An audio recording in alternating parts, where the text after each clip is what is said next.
Bienvenue sur Les Jongleuses, le podcast de celles et ceux qui jonglent entre le pro, le perso et tout le reste. Ici, on s'intéresse à la balle la plus importante de votre jeu, on s'intéresse à vous. Il est temps de renouer avec vous-même pour enfin trouver votre équilibre et créer la vie qui vous ressemble. Pour vous y accompagner, je vous partage mes outils de coach testés et approuvés, ainsi que des conversations sans filtre avec mes invités pour vous ouvrir de nouvelles perspectives. Je suis Ruth Manou, coach de vie certifiée, 2 fois maman et gardienne de cet espace. Abonnez-vous sur votre plateforme d'écoute préférée pour ne rater aucun épisode. Et si le podcast vous aide, vous pouvez déposer un avis et le partager autour de vous. Bonne écoute!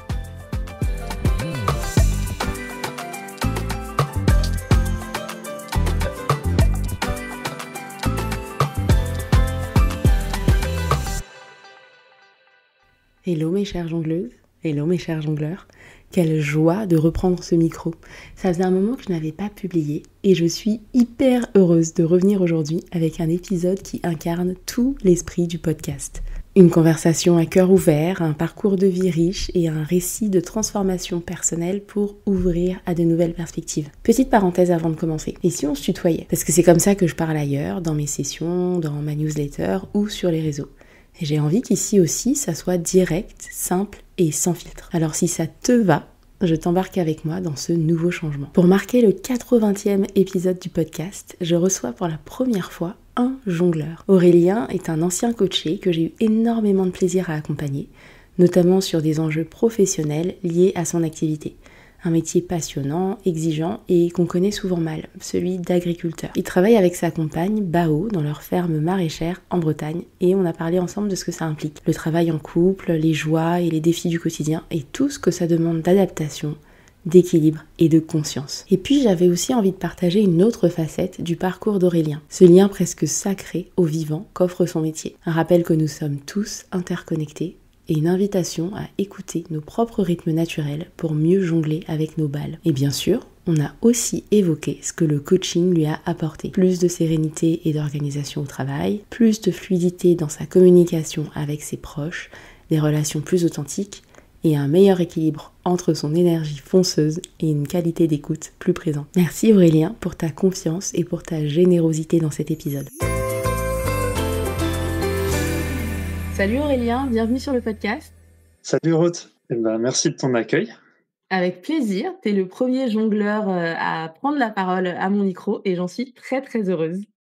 Ouais, j'ai la pression.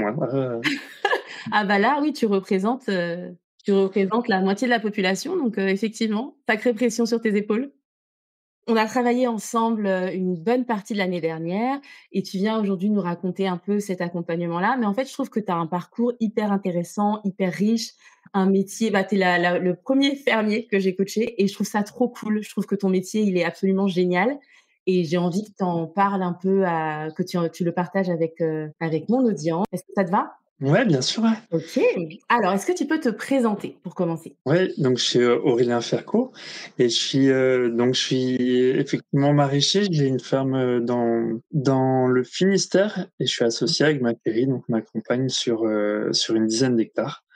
On produit en bio, on fait des légumes avec une coopérative, ça part dans les biocoop françaises. C'est un métier qui demande beaucoup d'énergie, beaucoup de temps, donc j'y passe, voilà. Ça représente beaucoup ma vie. On est en couple dans ce métier, dans la profession, donc c'est aussi la moitié de ma vie qui est avec moi aussi. Donc c'est quelque chose d'assez, voilà, de très prenant pour elle comme pour moi. Déjà, c'est trop cool. Merci pour cette présentation. Je vois plein de petits fils sur lesquels j'ai envie de tirer. Notamment sur le fait que vous travaillez en couple. Mais avant, j'aimerais juste savoir, par curiosité personnelle, comment tu en es arrivée à choisir ce métier-là et à faire ce métier-là? Eh ben, je me suis jamais posé de questions. C'est un truc, donc j'ai grandi, mes parents sont pas issus du milieu agricole, mais j'ai grandi avec des voisins paysans. Mes meilleurs amis étaient paysans, enfants de paysans, et du coup, moi, j'ai grandi dans ce milieu-là tout le temps. Et je me suis jamais posé de questions. C'est quelque chose qui a été toujours fluide depuis gamin, quoi. Je passais mon temps dans les fermes des voisins, des amis. Ça a été très fluide pour moi. J'ai fait mes études de suite dans l'agricole aussi. Ça a toujours été soit dans la forêt, soit dans les champs, toujours proche de la nature. Alors, c'est ça que je trouve intéressant. Tu dis, tu t'es jamais posé de questions par rapport au métier. Et je sais qu'en échangeant, on sent que tu te sens bien, en fait, dans la nature. Donc, il y a quelque chose de, non seulement je me suis pas posé de questions, mais en plus, c'est mon élément. mais je me trompe peut-être? Ah, complètement, ouais, c'est ça. Je pense que c'est l'élément où je m'épanouis le plus, où je peux peut-être m'exprimer le mieux et puis où je me sens le plus en paix, je pense, ouais. Donc tu t'es retrouvé là-dedans assez naturellement et tu t'es retrouvé là-dedans avec ta chérie? Ouais, c'est ça. Alors, au début de l'installation, elle était moins présente, mais bah, c'est des choses qu'on a travaillé d'ailleurs un peu avec toi. Mais je pense que à ce moment-là, j'étais très jeune, un jeune mec qui écoutait pas trop non plus. Et j'ai pas vu tous les signes qu'elle m'envoyait pour qu'on bosse ensemble. Enfin, ça leur poussait un peu au début, même parce elle aurait voulu peut-être s'intégrer. Enfin, c'est pas peut-être, c'est sûr. Elle aurait voulu qu'on ait ce projet tous les deux dès le début, parce que c'est quelqu'un qui aime beaucoup la nature aussi. Elle est arrivée vraiment à 100% sur le projet qu'en fin 2017. Ouais, donc ça fait quand même 7 ans? Ouais, ça fait 7 ans, ouais. Ça fait OK. 7 ans qu'on a intégré la ferme, mais avant, elle passait quand même beaucoup, beaucoup de temps en bénévolat enfin, elle passait énormément de temps quand même à ce qu'on bosse ensemble, quoi. Et ça donne quoi du coup, travailler en couple dans un métier qui est exigeant? Ça donne quoi? Ça donne que, bah, on est tous les 2 des tempéraments assez expressifs. On va dire ça peut aller au conflit régulièrement, mais comme on est habitué à ça et on sait le régler très vite aussi, quoi. Plus le temps passe, plus je trouve que les choses sont fluides, plus on apprend à s'écouter. Enfin, on aurait pu penser l'inverse et puis, je trouve que c'est de plus en plus sympa et de plus en plus on prend de plus en plus de plaisir tous les 2 à bosser ensemble. Au point que, enfin, aujourd'hui, ça serait compliqué d'aller bosser à l'extérieur sans qu'on bosse ensemble. C'est vrai qu'il y a plein de gens qui nous demandent, on fait des activités à côté, nous demandent toujours comment vous faites pour bosser ensemble. Et c'est vrai que on est beaucoup dans le dialogue et surtout Bao enfin voilà, qui va chercher facilement le dialogue. Elle passe pas par 4 chemins pour dire les choses, donc c'est toujours assez fluide. Ça permet de décoincer les choses assez rapidement. Et alors qu'est-ce que tu aimes le plus dans ton métier, et dans la façon dont tu le fais? Alors, ce que j'aime le plus dans ce métier, c'est la possibilité de m'exprimer justement pleinement. Je suis quelqu'un qui aime beaucoup justement être dans la nature et essayer de faire avancer les choses. On va dire peut-être écologiquement, je sais pas si c'est le mot, mais il y a une avancée sociétale et un sens à ce que je fais. Et je trouve que ce métier-là permet justement de mettre en action, de mettre en pratique la partie où on prend soin de la nature, la partie où on peut avoir beaucoup d'interactions avec des gens, parce qu'il y a quand même beaucoup d'interactions sociales dans ce métier, contrairement à ce que les gens pourraient penser. Mais le métier d'agriculteur, c'est un métier où on a beaucoup de temps social en général, beaucoup d'échanges avec le voisinage, les partenaires, les gens du coin, enfin voilà. Ça, c'est quelque chose qui me plaît beaucoup. Et puis, ouais, la partie où on est obligé de toucher un peu à tout. J'aime bien bricoler, comme j'aime bien tout ce qui est le travail des chambres. J'aime pas spécialement tout ce qui est gestion et tout, mais voilà, on est obligé aussi à faire toutes ces parties-là. Et donc, c'est un métier très, très polyvalent. Qu'est-ce que tu penses que les gens qui ne sont pas agriculteurs ou qui ont jamais baigné là-dedans ne comprennent pas de ton métier? Je pense le lien qu'on a avec nos champs, et nous on n'a pas d'animaux, mais je pense que les éleveurs c'est encore plus fort. Mais on a un lien très fort avec ce qui nous entoure et notre outil de travail. Je pense que c'est pas par hasard si on est appelé aussi paysan, c'est que on est complètement lié avec le paysage qui nous entoure. On a un lien très fort avec ce paysage. Moi ça vient des tripes enfin, c'est vraiment quelque chose de très très fort. Et du coup, tout ce qui va être problème économique autour ou des choses comme ça, des fois, on va pas faire des choix rationnels parce qu'on a un lien qui est très, très fort avec les terres. C'est pas pour rien qu'il y a beaucoup, beaucoup de paysans qui gagnent pas leur croûte et qui restent pendant des années et des années agriculteurs. C'est qu'il y a un lien très, très fort avec cette terre, avec la terre et Tu veux dire que tu es tellement attaché que parfois tu vas rester même si, économiquement ça fait pas de sens? Je pense, ouais. C'est un ancien qui m'a dit: «Tu verras quand tu t'installeras, tu te sentiras plus lourd, tu auras le ventre beaucoup plus lourd qu'avant». Donc à l'époque, ça y avait pas de sens pour moi parce que j'avais pas projet spécialement d'avoir une ferme, en tout cas dans l'immédiat. Mais depuis que j'ai des terres, depuis qu'on a des terres, ouais, je sens les choses. Après, c'est pas un poids négatif, mais c'est quelque chose. C'est pas pour rien que les gens qui cultivent la terre dans tous les pays ont des racines très très fortes. Et ça, je pense que c'est quelque chose qui fait partie enfin, je sais pas comment l'expliquer, mais c'est quelque chose que je ressens très très fort au quotidien et en observant où qu'on aille, c'est des choses que j'observe assez facilement. Un ancrage, en fait, plus que Ouais, quelque chose qui te laisse, quelque chose qui t'accroche vraiment très fort. ouais, il est bien dense l'ancrage, quoi. Et c'est quoi comme émotion? C'est de l'amour? C'est de l'attachement? C'est de l'obsession? C'est quoi? Je saurais pas te mettre un mot dessus. Tu me connais, c'est pas mon fort là-dessus de mettre des mots sur les choses, mais non, je saurais pas te dire. Ouais, il y a une forme d'amour, il y a une forme d'obsession aussi. Je saurais pas définir. Ça vient des tripes aussi beaucoup, quoi. Enfin, j'ai l'impression que ça mène vraiment quelque chose dans les tripes. OK, donc c'est vraiment un truc, dans la corporalité, quoi. Ça se vit. Ouais, je pense, ouais. Mais tu vois, c'est hyper intéressant ce que tu me dis parce que je sais que quand on travaillait ensemble, ça me tu as une spiritualité du coup qui est hyper développée par rapport à ce lien que tu as avec la terre, je trouve. Et c'est ça qui ressort aussi quand tu me décris ça. Mmh.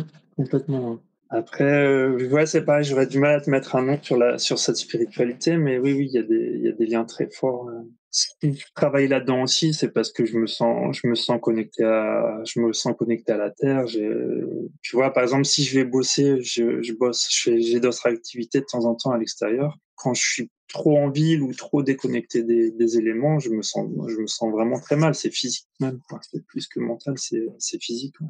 Oh là là, j'adore! Parce que en fait, tu sais, je t'avais parlé en coaching des 7 niveaux d'énergie Mmh. et en fait, ce que tu me décris là, c'est vraiment le niveau 6, l'interconnexion entre, tout le vivant et la terre aussi qui est une partie du vivant. Je trouve ça trop beau, c'est trop, trop cool. Du coup, Mmh. pour les personnes qui nous écoutent et qui connaissent pas ces 7 niveaux d'énergie, en fait, c'est l'idée qu'on résonne tous sur 7 niveaux d'énergie de façon inconsciente et le but du jeu, c'est d'aller vers choisir le niveau d'énergie sur lequel on veut raisonner. Et en fait, je vais juste expliquer ce que c'est le niveau 6 parce que sinon on a juste une, impression de conversation entre 2 personnes très, très perchées. Donc en fait, le niveau 1, c'est le niveau de l'impuissance. On a l'impression qu'on subit un peu tout ce qui nous arrive. On a l'impression que tout est contre nous, qu'il y a vraiment quelque chose qui va pas chez nous. Le niveau 2, c'est, on a un peu plus d'énergie disponible. C'est un peu l'énergie du conflit, l'énergie de la colère. L'énergie du niveau 3, c'est une énergie d'acceptation. C'est une énergie aussi où on va avoir tendance à accepter dans le sens positif comme négatif. Genre on accepte ce qui est, on se bat plus avec la réalité. Mais il y a aussi ce truc de, bon, bah, c'est comme ça, je peux rien changer. Le niveau 4, ça va être le niveau du cœur, ça va être le niveau où on prend soin des autres, où on aime les autres.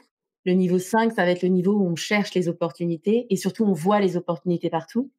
On prend tout et n'importe quoi comme une, occasion d'apprentissage et le niveau 6 que toi tu nous illustres là à la perfection, c'est le niveau en fait de la synthèse où on est tous interconnectés les uns avec les autres. Mais pas juste les humains avec les humains avec les animaux, les humains avec la nature, les humains avec la terre, vraiment tout le vivant interconnecté ensemble. Et j'adore parce que c'est vraiment ça en fait. Et c'est un niveau qui est absolument fantastique parce que c'est un niveau qui est vraiment dans la corporalité. Il est vraiment dans l'intuition, il est vraiment dans le corps et c'est aussi peut-être pour ça que tu arrives pas à le décrire, en fait, parce que c'est vraiment, Ouais, il est vécu, quoi. Il est très vibratoire, peut-être aussi, quoi. Et il y a un niveau 7. ouais, il y a un niveau 7. Le Je t'ai fait l'interview.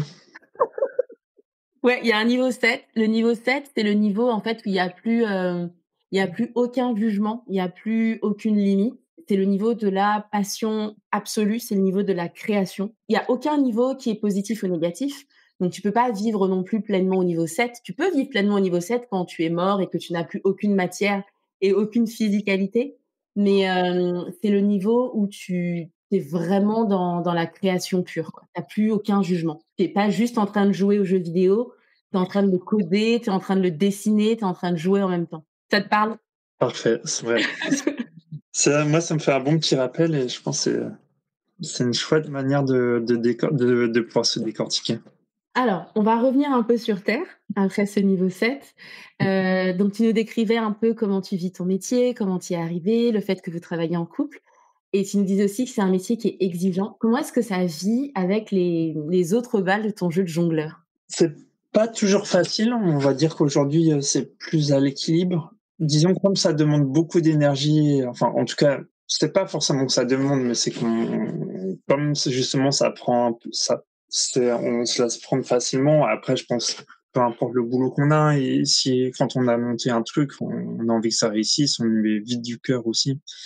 Donc c'est pas que propre à l'agriculture, mais être capable que ça devienne pas omniprésent, être capable de laisser de la place à justement la vie de couple, même si notre vie de couple elle est aussi dans le travail, mais qu'on soit capable d'avoir du temps pour nous. On n'a pas d'enfants, donc c'est plus facile d'aller chercher des moments aussi juste pour le couple quelque part parce que oui, il n'y a pas la vie de famille à consacrer. Mais ceci dit, il faut forcer, voilà, il faut aménager des choses. C'est des choses sur lesquelles on a travaillé aussi tous les deux l'année dernière. Et être capable aussi, je pense que nous, on avait aménagé pas mal de choses. Et moi, j'étais dans un moment où je voyais pas forcément les choses qu'on a aménagées. Et être capable aussi de voir les trucs positifs, les bons côtés qu'on a déjà fait. Voir le verre à moitié plein, voilà, c'est quelque chose de chouette que tu m'as apporté à ce moment-là. C'était chouette. Et ouais, donc ça impacte en énergie et en temps. Après, c'est des choix à faire, c'est des choix à faire. On sait qu'il y a des moments dans la saison où, par exemple, tout l'hiver, nous, on sait qu'on a du temps pour nous, on a plus de temps pour se reposer, passer du temps ensemble, sortir, faire des activités. Mais c'est vrai en été, c'est plus compliqué parce qu'on a beaucoup plus de travail et donc on sait qu'on va plus profiter en hiver et moins profiter en été, par exemple. Et comment tu jongles avec ton rythme personnel? Parce que tu as des saisons où tu vas travailler énormément et tu as des saisons où tu vas être beaucoup moins demandé, en fait, au niveau du boulot. Et du coup, comment tu gères avec ça? Est-ce que ton rythme naturel, tes niveaux d'énergie, ils suivent un peu cette saisonnalité-là? Oui, parce je crois en tout cas qu'on a une sorte de biorhythme qui dépend de la saison aussi. En fin d'été, automne, je sens que j'ai moins d'énergie. Ça correspond aux jours qui raccourcissent aussi. Et nous, ça correspond à beaucoup de travail sur cette partie-là. Et on voit le bout, mais on n'est pas encore au bout. Donc, on a hâte que ça finisse. Enfin, voilà. L'hiver, justement, les jours sont très courts, on a plus de temps, beaucoup moins de travail au champ. Et même quand vous voulez bosser longtemps, les jours sont très courts. Donc, des fois, en plein hiver, il n'y a pas 8 heures de jour. Donc au fait, on s'est très limité sur la quantité de travail faite. Les conditions sont très mauvaises. Enfin, tout est trempé. Donc, tout nous pousse à moins travailler. Et dès qu'il y a des bourgeons qui ressortent et tout, moi, je sens, j'ai la vitalité, je commence à avoir hâte de sortir. Donc effectivement, au niveau du rythme, j'ai un corps qui est calé sur les conditions dans lesquelles je vis aussi, quoi. Et est-ce que enfin, d'autant que tu te souviennes, est-ce que ça a toujours été comme ça ou c'est un peu différent depuis quelques années? Non, ça a toujours été comme ça. Enfin, je pense. Tu vois, j'ai 40 ans là, j'ai 40 ans cette année. Je sens la quarantaine arriver, un petit peu plus fatigué, mais dans l'ensemble, c'est pareil quand même. Enfin, sur ce rythme-là, j'ai jamais vu de différence. Et j'ai travaillé un petit peu en milieu tropical et chanter. Il y avait comme ça les saisons mortes où on avait aussi un petit peu de baisse d'énergie. Là, par exemple, là où j'étais, c'était pendant janvier-février. Il faisait un petit peu plus frais, moins de lumière et je chantais aussi une baisse d'énergie à ce moment-là. Donc je pense que quel que soit l'endroit où j'ai vécu, en tout cas, j'ai toujours peut-être du fait d'avoir une sensibilité à cette nature, être connecté facilement, ça influe facilement sur moi aussi l'environnement extérieur, quoi, Mmh. naturel. Mais tu sais, c'est rigolo ce que tu dis parce que moi, j'ai remarqué que le rythme de mon énergie a pas grand-chose à voir avec ce qui se passe, dans la Ok. nature. Alors je me demande si en fait, il faudrait que je regarde si ça correspond à quelque chose, si ça correspond à des saisons en Côte d'Ivoire. Tu vois, des saisons hautes et des saisons plus calmes. Ouais, Parce que mon rythme, il est pas trop calé à ici. Tu vois, moi, en novembre, en général, j'ai un gros, alors que, c'est pas ça, tu vois, ça correspond pas à grand chose, quoi. Tout est endormi et moi, je suis là: «Allez, on y va!» tu vois? je connais pas bien la Côte d'Ivoire, mais il me semble que Côte d'Ivoire, il y a la saison des pluies qui est en plein été là pour nous. Ouais, Et exactement, c'est un peu la saison, ça démarre quoi, juin, juillet? c'est ça. Et et elle finit en novembre justement et novembre, tu as tout qui redémarre. Tu as tout qui repart. Donc je pense que ça peut coller à ça. Enfin, tu vois, C'est vrai que ça peut correspondre à ça. creuse un peu, mais je pense que c'est un peu la forme de printemps, novembre-décembre, c'est le début du printemps, enfin si on appelle ça comme ça, mais c'est là où tout redémarre, ouais, t'as une certaine vie parce que t'as le soleil qui revient et tu as toujours le résidu de tout de l'eau de la saison et du coup, c'est des moments pleins de vitalité, quoi. Oh là là, mais j'adore. Écoute, je sais déjà ce que je vais faire après notre conversation. Je vais me lancer Bon. dans mes recherches météo sur la Côte d'Ivoire. Mais écoute, c'est hyper intéressant et c'est justement pour ça que je voulais te partager avec la communauté. Et là, on se revoit aujourd'hui après quelques mois de travail ensemble, 6, 9 mois de travail ensemble. Et tu as été non, tu n'as pas été l'un des premiers hommes que j'ai accompagnés. C'est vrai que tu es l'un des premiers hommes à venir parler sur le podcast. Mais tu es arrivé, parmi mes clients pile au moment où je me disais: «J'en ai un peu marre de parler qu'à des femmes, j'ai envie de parler aussi à des hommes». Parce que déjà ils parlent pas, eux. J'ai l'impression qu'ils ont pas beaucoup d'espace pour, tu sais comme nous on a entre copines où on va passer des heures à se raconter nos vies, nos problèmes, nos joies, tout ça. J'ai l'impression que vous avez pas ça. Et bref, tu es arrivé à un moment où j'étais en pleine réflexion autour de ça et donc j'ai d'autant plus adoré t'accompagner et encore merci pour ta confiance et juste, j'aimerais comprendre, me souvenir de ce qui t'avait poussé pour chercher un accompagnement. Et ben, c'est simple, c'est Bao, c'est ma chérie qui m'a présenté le truc, pas poussé. «Ah vas-y, ça doit être génial et tout» et voilà, donc c'est arrivé par elle. Et Mmh. qu'est-ce qui t'a décidé? Parce qu'elle t'a pas forcé non plus, on va pas la plaindre sous ce jour-là parce que c'est pas le genre de personne que c'est. C'est ça.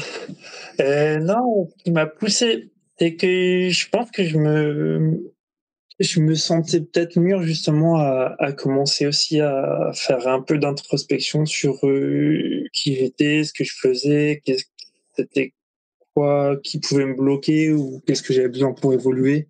Enfin voilà, c'est des avec Bao, on s'est toujours posé plein de questions sur nous, personnellement et là, c'est vrai que j'ai l'impression franchement, hein, il y a quelques années, j'aurais jamais voulu faire, clairement. Là, je sais pas, on va dire, ça me semblait être le bon moment et puis voilà, ça me parlait de comment tu présentais les choses, je me sentais plutôt bien donc si, si. Tu nous as fait je sais quand tu avais fait 1 heure d'échange, ou 1 heure et demie, je sais plus, d'entretien là. On J'avais a acc échangé. Ouais, voilà, j'avais accroché, enfin je te sentais plutôt bien donc je me suis dit: «Allez hop, c'est parti».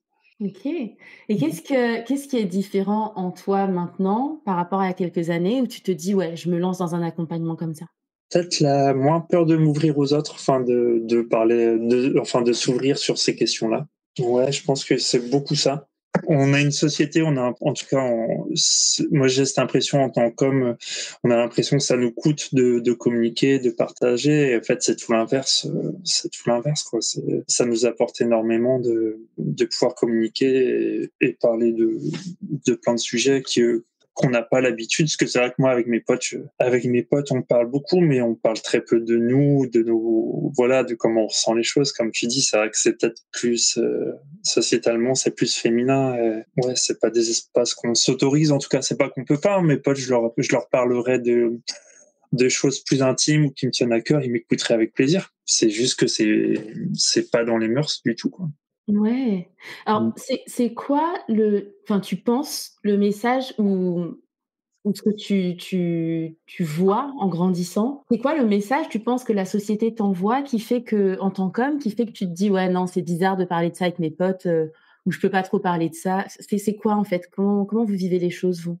Ouais, je sais pas, peut-être le fait de faire, enfin, d'une certaine manière, de faire croire on doit être fort et être fort, ça fait partie de être fort, c'est aussi ne pas montrer des sentiments. Je pense qu'il y a cette partie-là et au-delà de ça, je pense que je t'en ai beaucoup parlé. Ça, c'est aussi l'exemple qu'on a vécu. Enfin, c'est de la répétition et je pense je sais pas si la société nous pousse, mais en tout cas, moi, j'ai vu mon père parlait peu de ses sentiments, mes grands-parents, tu vois, paternels ou maternels, c'était pareil. C'est des choses qu'on n'imprime pas, tu vois, par mimétisme. On voit bien que c'est pas dans les mœurs, du coup, on s'en imprègne pas, quoi. Je pense qu'il y a de ça. Ce que je trouve intéressant, c'est que je trouve que c'est des choses qui étaient un peu inconscientes, comme Mmh. toujours, hein. Tu vois, nos schémas, nos programmations mentales, elles sont complètement inconscientes.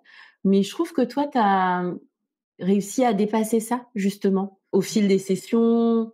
Déjà, avec moi, tu as réussi à passer le cap de dire: «Bah, je mets tout sur la table et voilà».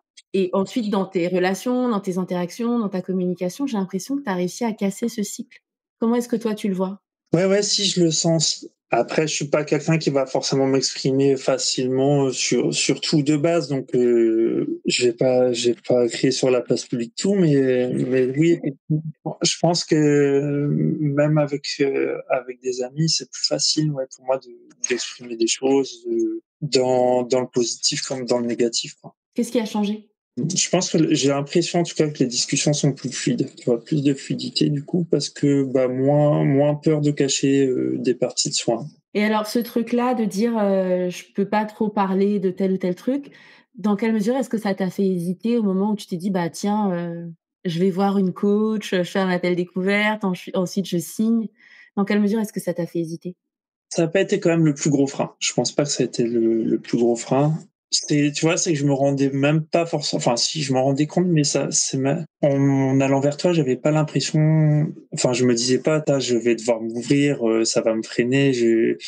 C'était plutôt positif. Je me disais plutôt: «Ah bah ça va peut-être me débloquer des choses», mais tu vois, je l'ai pas, comme je le conscientisais peut-être pas non plus, je le voyais pas en frein spécialement. Et alors est-ce que à l'inverse, il y a des choses qui t'ont fait hésiter? L'argent. Le nerf de la guerre? Ouais. Tu te dis: «Ah bah, est-ce que je vais mettre un peu d'argent là-dedans? Ouais, j'ai d'autres choses à faire». Enfin voilà, ça c'est le truc. Et non, en tout cas, je regrette pas du tout. Ouais, OK, Heu, c'est bon à savoir. ouais. Non, après qu'est-ce qui m'aurait fait hésiter?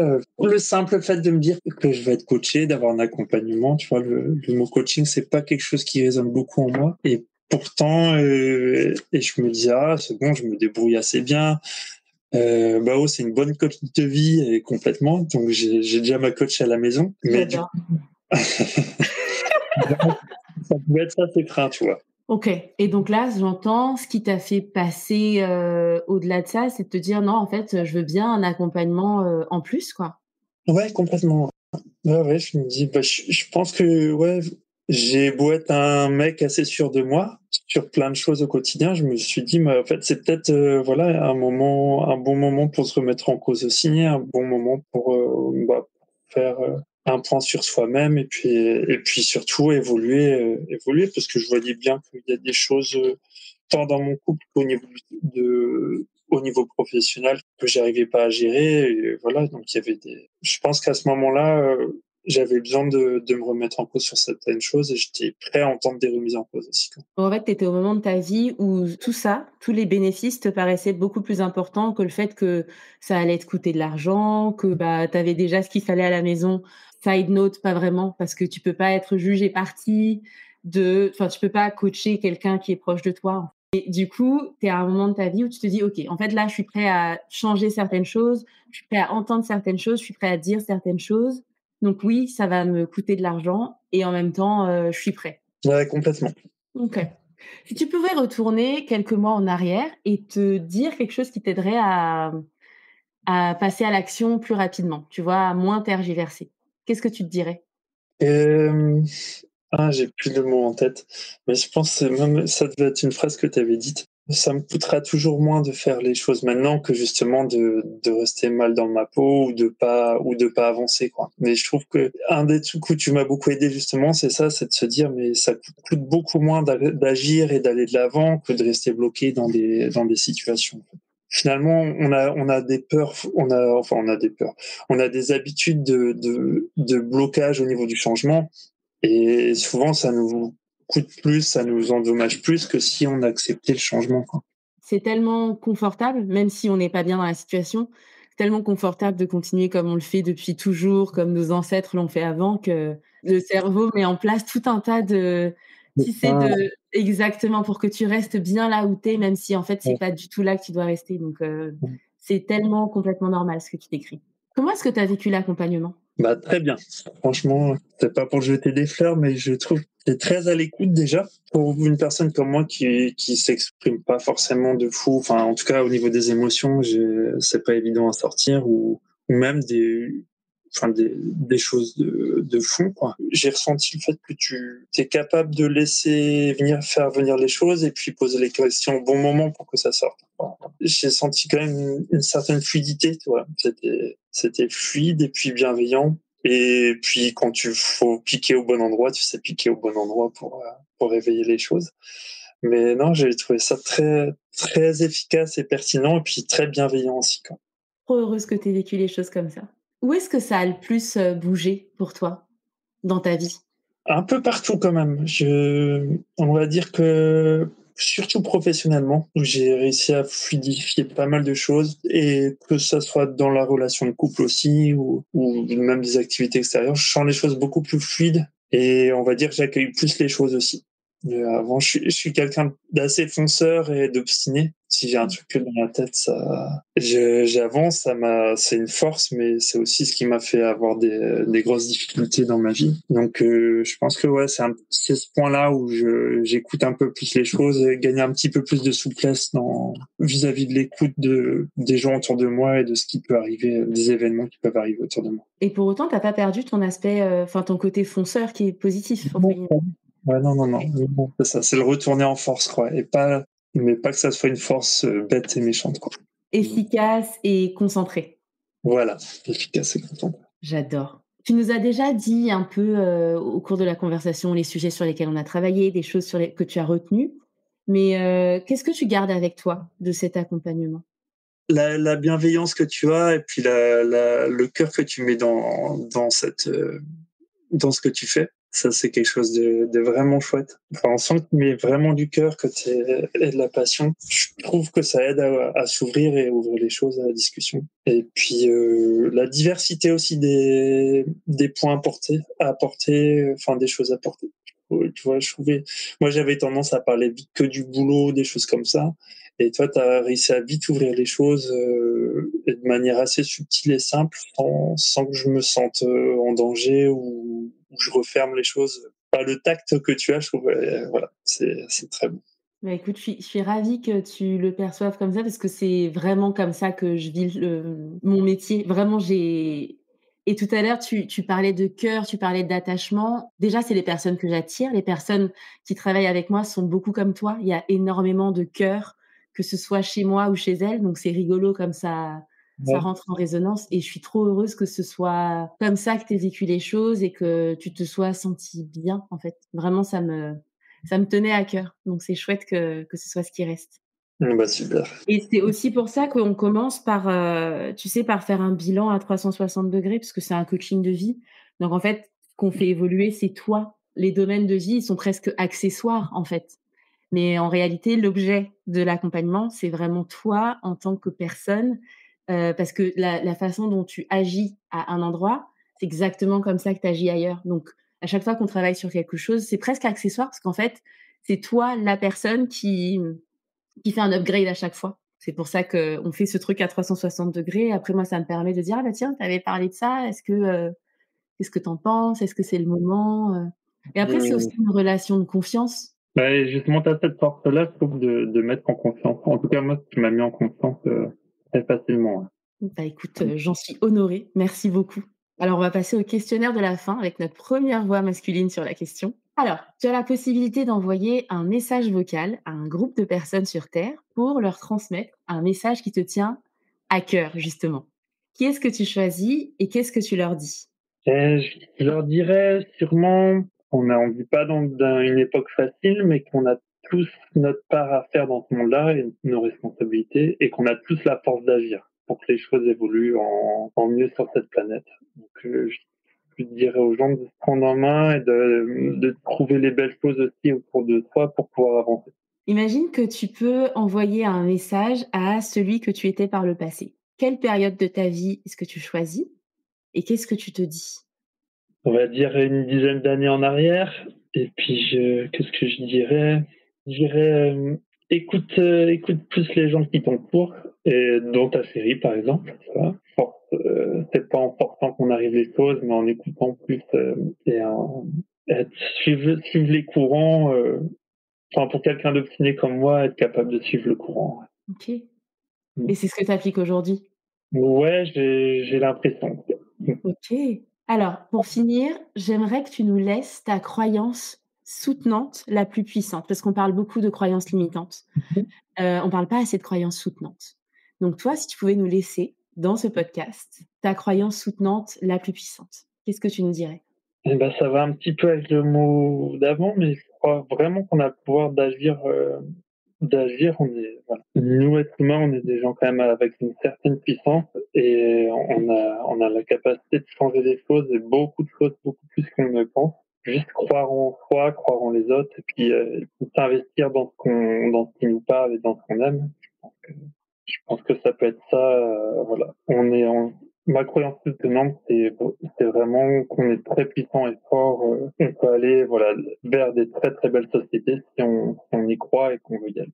Merci beaucoup Aurélien. C'était un plaisir de te retrouver, de t'accompagner et d'avoir cette conversation avec toi aujourd'hui. Et ben, c'était le plaisir pour moi aussi. Et merci beaucoup pour tout le temps que tu m'as accordé l'année dernière. Avec joie. Merci beaucoup. J'espère que cet épisode t'a plu. Si tu sens que c'est le bon moment pour toi d'explorer un accompagnement en coaching, mon calendrier d'appel découverte rouvrira dans quelques semaines. C'est un temps d'échange offert pour faire le point sur ta situation et voir si on a envie d'avancer ensemble vers tes objectifs. Si tu as envie d'être parmi les premières personnes à recevoir le lien, abonne-toi à ma newsletter. C'est là que je partage toutes les infos en priorité. Le lien est à retrouver dans les notes de l'épisode. Je te donne rendez-vous la semaine prochaine pour une nouvelle conversation et d'ici là, prends soin de toi.